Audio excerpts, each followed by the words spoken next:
పెందరాలే పడుకుంటారు, పెందరాలే లేస్తారు, ఫాస్ట్గా వాళ్ళ పని చేసేసుకుంటారు, రెడీ అయిపోతారు, బ్రేక్ఫాస్ట్ చేస్తారు, చక్కగా అమ్మ వాళ్ళతో మాట్లాడుతూ బ్రేక్ఫాస్ట్ చేస్తారు, ఫాస్ట్గా స్కూల్కి బయలుదేరుతారు, చక్కగా చదువుకుని ఇంటికి వచ్చి కాసేపు రిలాక్స్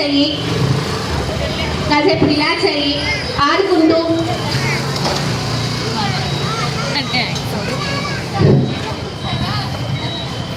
కాసేపు చదువుకుని తర్వాత డిన్నర్ చేసేసి డిన్నర్ చక్కగా మాట్లాడుకుంటూ ఒకరికొకరు తినిపించుకుంటూ చేస్తారు. కాసేపు పేరెంట్స్తో టైం స్పెండ్ చేసి పడుకుంటారు. ఫోన్ చూసే పిల్లలు ఎలా ఉన్నారు?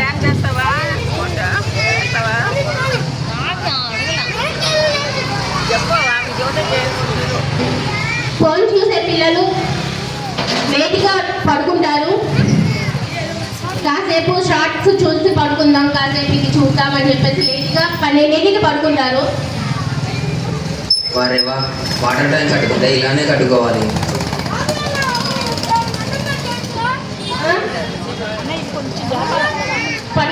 లేట్గా లేస్తారు 7-8కి.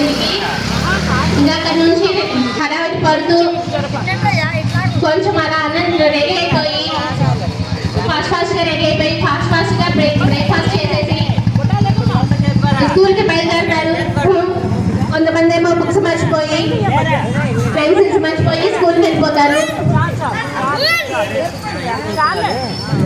ఇంటికి వచ్చాక మళ్ళీ ఫోన్లు అంటూ పేరెంట్స్ని అడుగుతారు,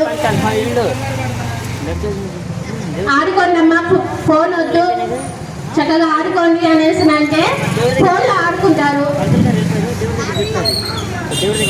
చూడండి అమ్మా, మీరు ఫోన్లో ఆడుకుంటున్నారు, అక్కడ పిల్లలేమో ఫోన్ లేకుండా చక్కగా బయట ఆడుకుంటున్నారు.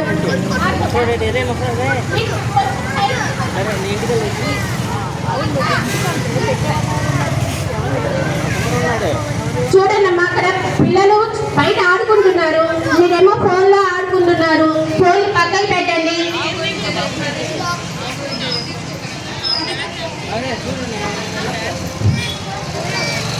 ఇక భోజనానికి రండి.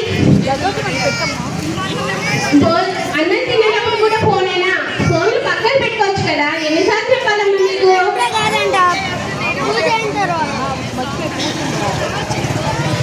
సరే, కాసేపు రిలాక్స్ అయ్యి పడుకోండి. స్కూల్లో ఏం చెప్పారు, ఏంటి మాట్లాడండి అమ్మా బాతోటి. ఏమేమి మాట్లాడుకున్నాం? మీరు ఫోన్లోనేనా? ఏం చెప్పినా నువ్వు రీల్స్ చూస్తూనే ఉంటారు.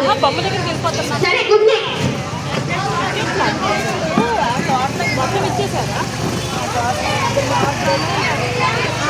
ఫోన్ చూసే పిల్లలు ఎలా నడుస్తారు? ఫోన్ చూసే పిల్లలు, ఫోన్ చూడని పిల్లలు నడిస్తే ఎట్లా ఉంటుంది రోడ్ పైన?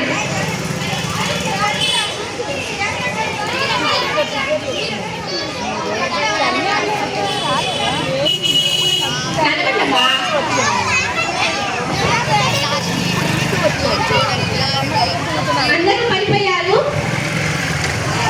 ఫోన్ చూసే పిల్లలేమో ఫోన్ పడిపోయింది అని చెప్పేసి కొట్టుకుంటున్నారు. ఫోన్ చూడని పిల్లలేమో దెబ్బలు ఎక్కడ తగిలినాయి, ఎక్కడెక్కడ తగిలినాయి అని చెప్పేసి చూసుకుంటున్నారు.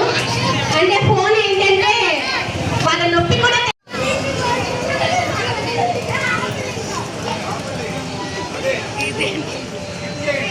ఫోన్ చూసే పిల్లలు ఫేస్ చేసే ప్రాబ్లమ్స్ ఏంటి?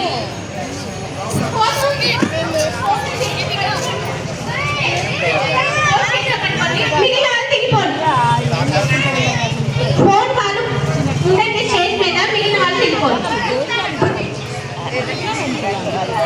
ఫోన్ చూసే పిల్లలకి నొప్పి, సరిగ్గా నడవలేకపోవడం, సరిగ్గా నడవలేక పడిపోతూ నడవడం,